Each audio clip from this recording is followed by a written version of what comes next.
Yan guys, this morning ituturo ko sa inyo kung paano mag-fill up ng form para sa hulog ng SSS.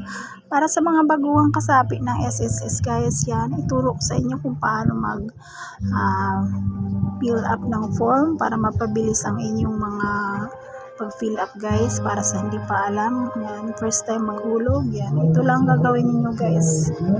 Sulatan lang niyo yung IDSS number. Yan, walang ibang isusulat nyo guys kundi yung SSM number nyo.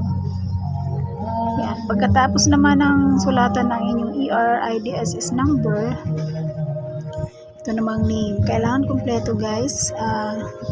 Pangalan, middle name, tsaka yung last name. Susulat nyo dyan. Yan, pagkatapos ninyong sulatan ng inyong name, yan, ito naman tayo sa SS number yan. Yun uli ang gagawin nyo guys. Sulat niyo yung SS number nyo dito sa nakalagay na SS number. Yan. Tapos dito naman sa mobile number, susulat lang niyo yung inyong mobile number. Yung number na ginagamit nyo kung saan sumali kayo sa SSS. Pagkatapos naman guys, isusulat niyo yung email address ninyo kung anong ginamit niyo yung email nung sumali kayo sa SSS. Yung nagpa-membership kayo, yan, susulat niyo dito sa email address. Yan, kailangan guys, walang space yan. Yan.